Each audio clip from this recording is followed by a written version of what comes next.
नमस्कार दोस्तों, स्वागत है आप सभी का आपके अपने इस यूट्यूब चैनल बाय एमडी धीवर पर। दोस्तों आज का जो हमारा क्लास होने वाला है वो क्लास नंबर 17वां होने वाला है। और आज की क्लास का जो हमारा विषय रहने वाला है वो हिंदी भाषा रहने वाला है। और आज की क्लास का जो हमारा टॉपिक रहने वाला है वो लिंग रहने वाला है, जिसे हम लोग अंग्रेजी में जेंडर कहते हैं। और आज की क्लास में ना हम लोग ना लिंग से संबंधित आप लोगों का MCQ सीरीज़ कराऊँगा, ठीक है। तो सबसे पहला मैं आप लोगों को बता दूँ, आप लोगों का जब मैं क्लास नंबर 16वां लिया था ना, तो उसमें आप लोगों का लिंग जेंडर क्या होता है वो आप लोगों को सरल तरीके से समझाने की कोशिश किया हूँ। और आज का जो क्लास रहेगा ना उसमें आप लोगों का इसी टॉपिक पर ना MCQ सीरीज करेंगे हम लोग 20 से 25 क्वेश्चन कम से कम, ठीक है। तो आप लोगों को ये जो तमाम जो थ्योरी है ना उसे आप लोगों को क्लास नंबर 16 में पढ़ा चुका हूँ। नहीं देखे होंगे तो पहले उसको देख लीजिएगा। उसके बाद अगर इसे आप लोगों को प्रैक्टिस करोगे ना, ये जो क्वेश्चन है उसको ना, तो बहुत अच्छे तरीके से आप लोगों को समझ में आएगा, ठीक है। तो चलिए सबसे पहले ना आप लोगों को क्या करना है, आप लोगों को ट्राई करना है कि मेरे आंसर देने से पहले खुद आंसर लेने की कोशिश करना है, आप लोगों को प्रैक्टिस करना है, ठीक है। और जितना ज़्यादा आप लोग प्रैक्टिस करोगे उतना बेहतर तरीके से आप लोगों का जो आंसर लेने की जो क्षमता है वो बढ़ेगा, ठीक है। तो इसीलिए ज़्यादा ज़रूरी है कि आप लोग ना मेरे आंसर देने से पहले खुद आप लोग आंसर लेने की कोशिश कीजिएगा। उसके बाद में आप लोगों को ना सारी चीज़ों को सरल तरीके से समझाऊंगा, ठीक है। तो चलिए ज़्यादा देर ना करते हुए सबसे पहले प्रश्न क्रमांक फर्स्ट को ध्यान से पढ़िए। हिंदी व्याकरण में कितने प्रकार के लिंग होते हैं? Option A 4, option B 3, option C 1 या ऑप्शन बी 2। तो क्या इसका आंसर होगा बताइए सबसे पहले आप। तो प्रश्न क्रमांक 1 का जो करेक्ट आंसर है ना वो आप लोगों का ऑप्शन नंबर डी 2 करेक्ट हो जाएगा। कैसे? हिंदी व्याकरण में कितने प्रकार के लिंग होते हैं? तो हिंदी व्याकरण में केवल 2 प्रकार के लिंग होते हैं। सबसे पहला स्त्रीलिंग होता है और दूसरा पुल्लिंग होता है। क्या? तो सबसे पहला स्त्रीलिंग होता है और दूसरा पुल्लिंग होता है। और हिंदी व्याकरण में मतलब हिंदी में ना केवल 2 प्रकार के लिंग होता है। आप लोगों को क्लास क्रमांक 16 में बताया था।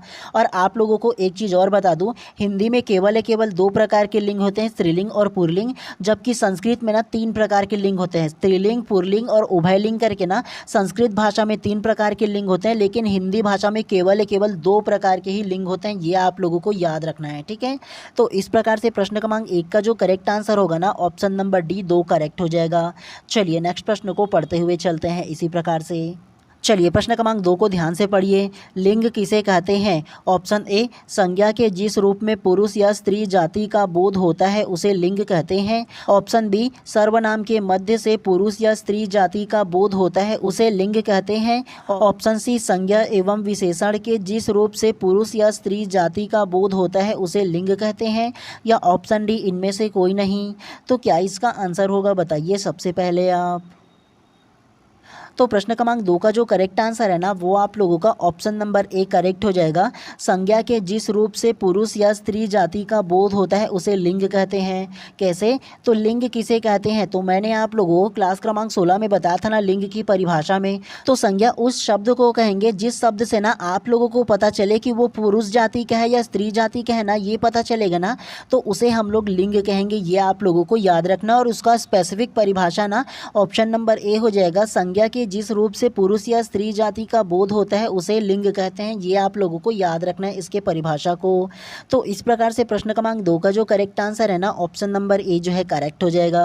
चलिए नेक्स्ट को पढ़ते हुए चलते हैं। चलिए प्रश्न क्रमांक 3 को ध्यान से पढ़िए। लिंग किसे कहते हैं? ऑप्शन ए वस्तु को, ऑप्शन बी प्रकृति को, ऑप्शन सी शब्द के अर्थ को या ऑप्शन डी शब्द के जाति को। तो क्या इसका आंसर होगा बताइए सबसे पहले आप। तो प्रश्न क्रमांक 3 का जो करेक्ट आंसर है ना वो आप लोगों का ऑप्शन नंबर डी शब्द की जाति को करेक्ट हो जाएगा। कैसे? लिंग किसे कहते हैं? तो लिंग जो कहते हैं ना वो शब्द की जाति को ही ना कहते हैं। जी हाँ, अगर कोई प्रकार के अगर मैं शब्द लिख दूं, जैसे कि लिख दूं पुरुष ही लिख दूं, क्या तो पुरुष ही लिख दे रहा हूं, तो ये जो शब्द है वो क्या कहलाएगा? ये पुरुष से हम लोगों को पता चल रहा है ना ये शब्द से कि हाँ ये पुरुष जाति का ही है बोल करके। तो उस जाति का अगर पता चले किसी शब्द के ना, तो वो क्या कहलाएगा? वो लिंग कहलाएगा कि वो स्त्रीलिंग है या पुल्लिंग है, ठीक है। तो इस प्रकार से प्रश्न क्रमांक 3 का जो करेक्ट आंसर है ना ऑप्शन नंबर डी करेक्ट हो जाएगा। शब्द की जाति को लिंग कहते हैं। चलिए नेक्स्ट को पढ़ते हुए चलते हैं। चलिए प्रश्न क्रमांक 4 को ध्यान से पढ़िए। हिंदी व्याकरण में कितने प्रकार के लिंग होते हैं? Option A 4, option B 3, option C 1 या ऑप्शन डी 2। तो क्या इसका आंसर होगा बताइए सबसे पहले आप। प्रश्न क्रमांक 4 का जो करेक्ट आंसर है ना वो आप लोगों का ऑप्शन नंबर डी करेक्ट हो जाएगा 2। ये भी प्रश्न क्रमांक 1 से सेम टू सेम प्रश्न है। उसमें हिंदी में ना व्याकरण की जो भेद है उसको पूछा गया था, लेकिन इसमें प्रकार पूछ दिया है। ठीक है, भेद और प्रकार जो लिंग की जो है ना जाति का ना वो 2 ही प्रकार का होता है। सबसे पहला स्त्रीलिंग होता है और दूसरा पुल्लिंग होता है। ठीक है, तो इस प्रकार से प्रश्न क्रमांक 4 का जो करेक्ट आंसर है ऑप्शन नंबर डी जो है करेक्ट हो जाएगा। चलिए नेक्स्ट को पढ़ते हुए चलते हैं। चलिए प्रश्न क्रमांक 5 को ध्यान से पढ़िए। लिंग शब्द किस भाषा का है? Option A Sanskrit, option B Hindi, option C Rajasthani या ऑप्शन डी उर्दू। तो क्या इसका आंसर होगा बताइए सबसे पहले आप। तो प्रश्न क्रमांक 5 का जो करेक्ट आंसर है ना वो आप लोगों का option number A Sanskrit correct हो जाएगा। कैसे? लिंग शब्द किस भाषा का शब्द है? तो ये जो लिंग जो शब्द है ना वो संस्कृत भाषा का शब्द है, ये आप लोगों को याद रखना है। ठीक है, तो इस प्रकार से प्रश्न क्रमांक 5 का जो करेक्ट आंसर है ऑप्शन नंबर ए जो है करेक्ट हो जाएगा। प्रश्न क्रमांक 6 को आप ध्यान से पढ़िए। क्रिया के किस रूप में कर्ता के अनुसार लिंग परिवर्तन नहीं होता है? ऑप्शन ए वर्तमान कालिक रूप में, ऑप्शन बी भविष्यकालिक रूप में, ऑप्शन सी भूतकालिक रूप में या ऑप्शन डी अज्ञार्थक रूप में। तो क्या इसका आंसर होगा बताइए सबसे पहले आप। तो प्रश्न क्रमांक 6 का जो करेक्ट आंसर है ना वो आप लोगों का ऑप्शन नंबर सी भूतकालिक रूप में करेक्ट हो जाएगा। कैसे? क्रिया के किस रूप में कर्ता के अनुसार लिंग परिवर्तन नहीं होता है? तो क्रिया के ना जो भूतकालिक जो रूप है ना उसमें किसी भी प्रकार से लिंग में परिवर्तन नहीं होता है, ये आप लोगों को याद रखना है इसके बारे में। तो इस प्रकार से प्रश्न क्रमांक 6 का जो करेक्ट आंसर होगा ना ऑप्शन नंबर सी जो है करेक्ट हो जाएगा। चलिए नेक्स्ट को पढ़ते हुए चलते हैं। चलिए प्रश्न क्रमांक 7 को ध्यान से पढ़िए। अप्राणीवाचक शब्दों के लिंग निर्धारण का आधार है? ऑप्शन ए उसके साथ प्रयुक्त क्रिया, ऑप्शन बी उसके साथ प्रयुक्त विशेषण, ऑप्शन सी उनके साथ प्रयुक्त अव्यय या ऑप्शन डी ए और बी दोनों सही। तो क्या इसका आंसर होगा बताइए सबसे पहले आप। तो प्रश्न क्रमांक 7 का जो करेक्ट आंसर है ना वो आप लोगों का ऑप्शन नंबर डी करेक्ट हो जाएगा। ए और बी दोनों सही करेक्ट हो जाएगा। कैसे? अप्राणीवाचक शब्दों के लिंग निर्धारण का आधार है। तो ये जो अप्राणीवाचक शब्द है ना उसके लिए लिंग निर्धारण का जो आधार है ना तो उसके साथ प्रयुक्त क्रिया के साथ भी लिंग निर्धारण होता है और उसके साथ प्रयुक्त विशेषण जो होता है ना उसके माध्यम से भी ना लिंग का निर्धारण होता है। तो ये आप लोगों को याद रखना है। तो इस प्रकार से प्रश्न क्रमांक 7 का जो करेक्ट आंसर है ना ऑप्शन नंबर डी जो है करेक्ट हो जाएगा। चलिए नेक्स्ट प्रश्न को पढ़ते हुए चलते हैं इसी प्रकार से। चलिए प्रश्न क्रमांक 8 को ध्यान से पढ़िए। निम्न प्रश्न लिंग से संबंधित है। तो सबसे पहला को ध्यान से पढ़िए। अकारांत तथा आकारांत पुल्लिंग शब्दों को इकारांत कर देने से वे स्त्रीलिंग हो जाते हैं। दूसरा को ध्यान से पढ़िए। जाति बोधक शब्दों के अंतिम स्वर का लोप कर उनमें सही इन और कहीं आइन प्रत्यय लगाकर स्त्रीलिंग बनाया जाता है। निम्न कथनों पर विचार कीजिए और सही उत्तर चुनिए। ऑप्शन ए केवल एक सही, ऑप्शन बी केवल 2 सही, ऑप्शन बी 1 और 2 दोनों सही या ऑप्शन डी 1 और 2 दोनों गलत। तो क्या इसका आंसर हो सकता है? एटलीस्ट गेस तो कीजिए, फिर विस्तार पूर्वक मैं आप लोगों को इसका आंसर दूंगा। तो प्रश्न क्रमांक 8 का जो करेक्ट आंसर है ना वो आप लोगों का ऑप्शन नंबर सी करेक्ट हो जाएगा। 1 और 2 दोनों सही करेक्ट हो जाएगा। कैसे? निम्न प्रश्न लिंग से संबंधित है।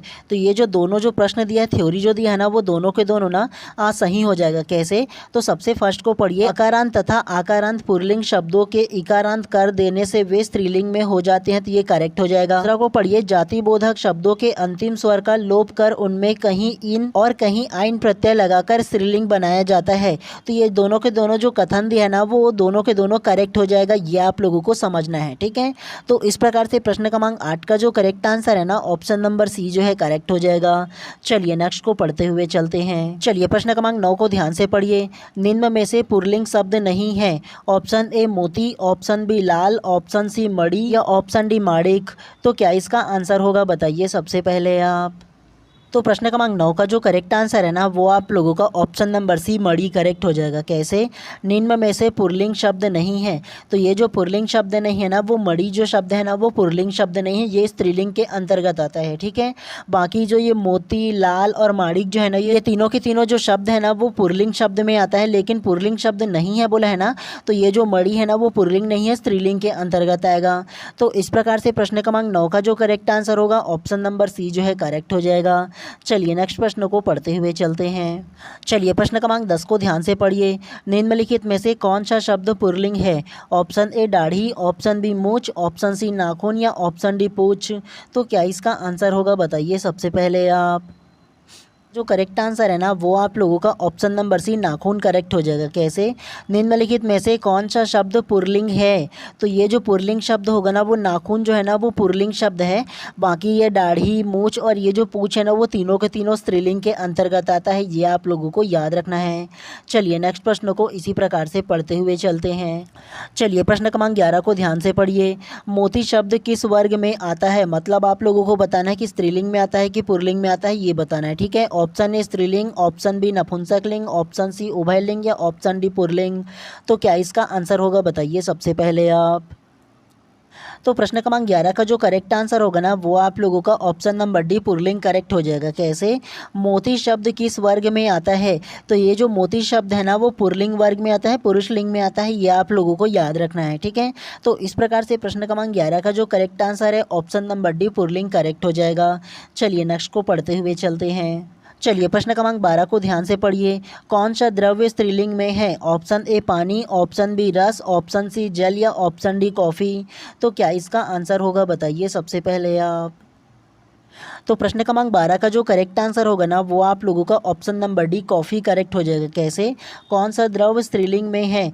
तो ये जो कॉफ़ी जो शब्द है ना वो स्त्रीलिंग में आता है। आप लोगों को बताया था ना कि चाय, कॉफ़ी, ये तमाम जो चीज़ है वो सारे के सारे आप लोगों का स्त्रीलिंग में आता है, क्योंकि जनरली ये जो चाय, कॉफ़ी, ये सारा चीज़ है ना वो लड़कियाँ बनाती है। बताया था ना ऐसे करके। तो इस प्रकार से प्रश्न क्रमांक 12 का जो करेक्ट आंसर होगा ना ऑप्शन नंबर डी कॉफ़ी जो शब्द है ना वो स्त्रीलिंग में आएगा। बाकी ये रस, पानी, जल, ये तीनों के तीनों ना पुल्लिंग में आएगा। ये आप लोगों को याद रखना है। चलिए नेक्स्ट को पढ़ते हुए चलते हैं। चलिए प्रश्न क्रमांक 13 को ध्यान से पढ़िए। लिंग की दृष्टि से दही क्या है? ऑप्शन ए स्त्रीलिंग, ऑप्शन बी पुल्लिंग, ऑप्शन सी नपुंसकलिंग या ऑप्शन डी उभयलिंग। तो क्या इसका आंसर होगा बताइए सबसे पहले आप। तो प्रश्न क्रमांक 13 का जो करेक्ट आंसर है ना वो आप लोगों का ऑप्शन नंबर बी पुल्लिंग करेक्ट हो जाएगा। कैसे? लिंग की दृष्टि से दही क्या है? तो ये जो दही है ना वो पुल्लिंग के अंतर्गत आता है। ये आप लोगों को याद रखना है इसके बारे में। तो प्रश्न क्रमांक 13 का जो करेक्ट आंसर है ना ऑप्शन नंबर बी पुल्लिंग करेक्ट हो जाएगा। ठीक है, दही जो है ना वो पुल्लिंग में आता है। ये आप लोगों को याद रखना है। ऐसे प्रश्न पूछा जाता है।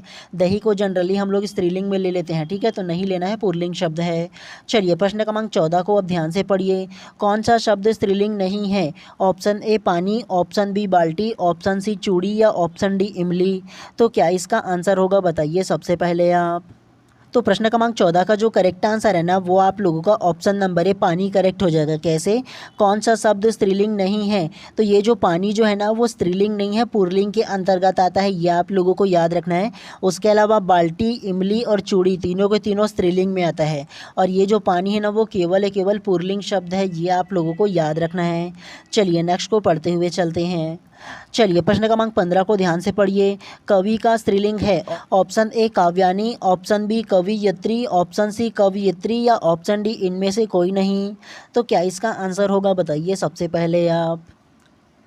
तो प्रश्न क्रमांक 15 का जो करेक्ट आंसर है ना वो आप लोगों का ऑप्शन नंबर सी कवयित्री करेक्ट हो जाएगा। कैसे?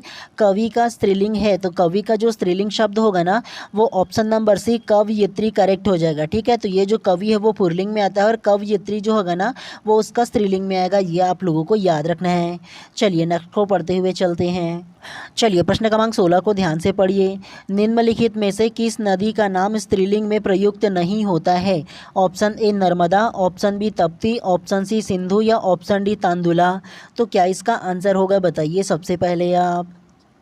तो प्रश्न क्रमांक 16 का जो करेक्ट आंसर होगा ना वो आप लोगों का option number C Sindhu correct हो जाएगा। कैसे? निम्नलिखित में से किस नदी का नाम स्त्रीलिंग में प्रयुक्त नहीं होता है? तो स्त्रीलिंग में जो नहीं आएगा ना वो सिंधु हो जाएगा। और ये जो सिंधु शब्द है ना वो पुल्लिंग में प्रयुक्त होता है। ठीक है, उसके अलावा नर्मदा, ताप्ती और तांदुला तीनों के तीनों स्त्रीलिंग में प्रयुक्त होता है। ये आप लोगों को याद रखना है।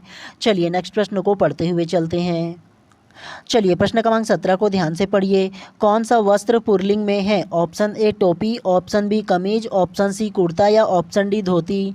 तो क्या इसका आंसर होगा बताइए सबसे पहले आप। तो प्रश्न क्रमांक 17 का जो करेक्ट आंसर है ना वो आप लोगों का option number C kurta correct हो जाएगा। कैसे, कौन सा वस्त्र पुल्लिंग में है? तो आप लोगों को क्लास क्रमांक 16वां में आप लोगों को बताया था ना जब थ्योरी पढ़ाया था उस वक्त कि ये जो कुर्ता केवल जो एक शब्द है ना वो आप लोगों का स्त्रीलिंग के अंतर्गत आएगा। बाकी टोपी, कमीज़, धोती जितने भी पहनने की जो चीज़ है, जो वस्त्र है ना वो सारे के सारे स्त्रीलिंग में आएगा और कुर्ता केवल जो है वो पुल्लिंग में आएगा, बताया था ना आप लोगों को। तो इस प्रकार से प्रश्न क्रमांक 17 का जो करेक्ट आंसर है ऑप्शन नंबर सी जो है करेक्ट हो जाएगा। चलिए नेक्स्ट प्रश्न को पढ़ते हुए चलते हैं। चलिए प्रश्न क्रमांक 18 को ध्यान से पढ़िए। अनुज शब्द को स्त्रीवाचक बनाने के लिए किस प्रत्यय का प्रयोग किया जाएगा? ऑप्शन ए इक, ऑप्शन बी ई, या ऑप्शन सी आ, या ऑप्शन डी ई। तो क्या इसका आंसर होगा बताइए सबसे पहले आप।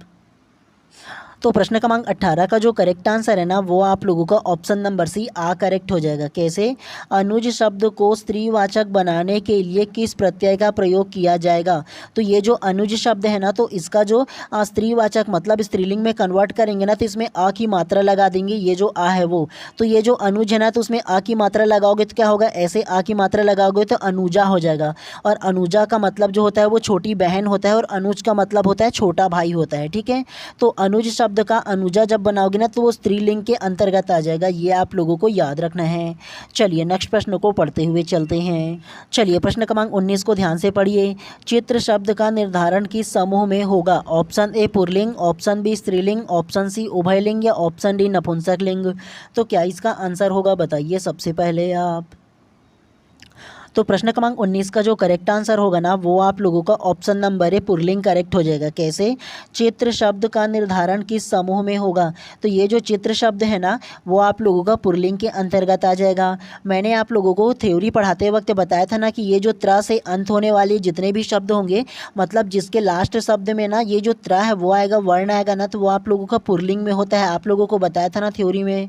तो इस प्रकार से प्रश्न क्रमांक 19 का जो करेक्ट आंसर है ना ये जो चित्र शब्द है वो पुल्लिंग के अंतर्गत आ जाएगा। चलिए नेक्स्ट प्रश्न को पढ़ते हुए चलते हैं। चलिए प्रश्न क्रमांक 20 को ध्यान से पढ़िए।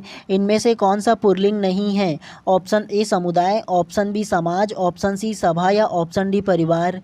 तो क्या इसका आंसर होगा बताइए सबसे पहले आप।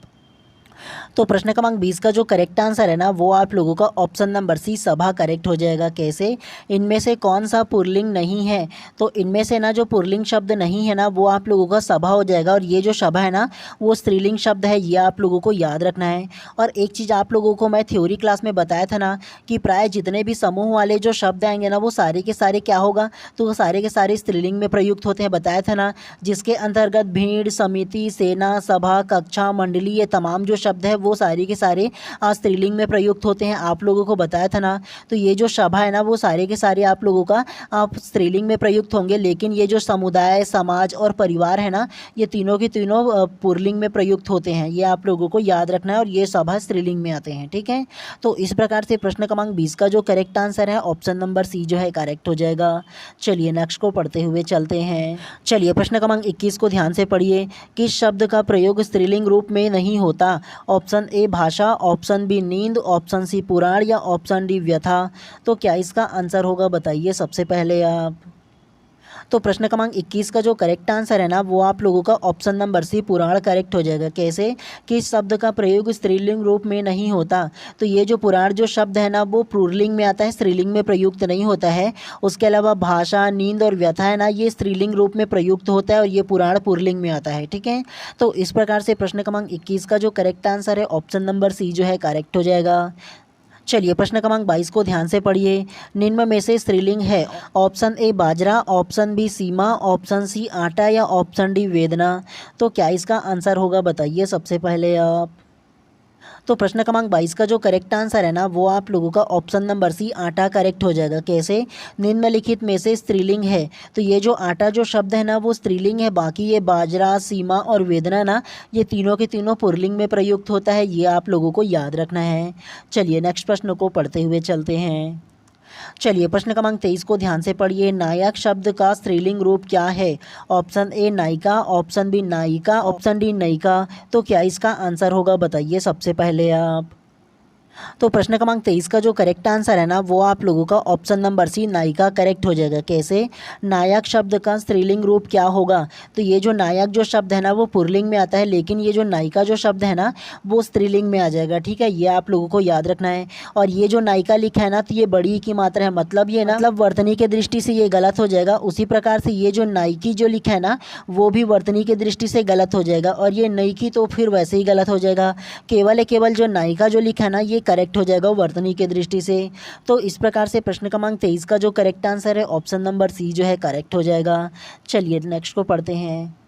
चलिए प्रश्न क्रमांक 24 को ध्यान से पढ़िए। निम्नलिखित में से कौन सा शब्द पुल्लिंग है? ऑप्शन ए दया, ऑप्शन बी माया, ऑप्शन सी कृपा या ऑप्शन डी कर्म। तो क्या इसका आंसर होगा बताइए सबसे पहले आप।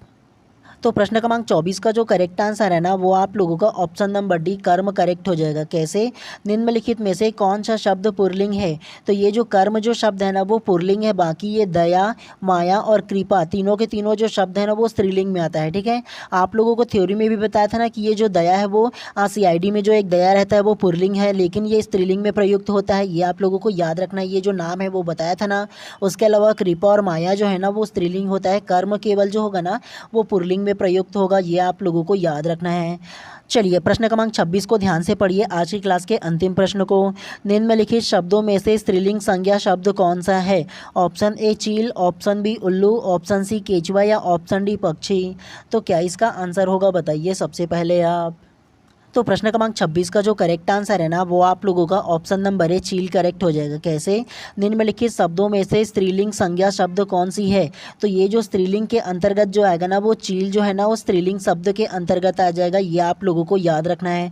बाकी केचुआ, उल्लू और पक्षी जो है ना वो पुल्लिंग में आएगा। केवल चील जो है ना वो स्त्रीलिंग में आएगा। ये आप लोगों को याद रखना है। तो चलिए आज की क्लास को यहीं पर समाप्त करते हैं, और अगर आप लोग चैनल पे नए होंगे तो चैनल को सब्सक्राइब कर देना और बेल आइकन को भी दबा देना, ताकि इसी प्रकार से आज से जब भी कंटिन्यू क्लास लाओ ना तो कंटिन्यू आप लोगों को इसका नोटिफिकेशन मिले। तो इसके लिए ज़्यादा जरूरी कि आप चैनल को सब्सक्राइब कर दीजिएगा। ठीक है, चलिए मिलते हैं इसी प्रकार से नेक्स्ट क्लास में कल फिर से।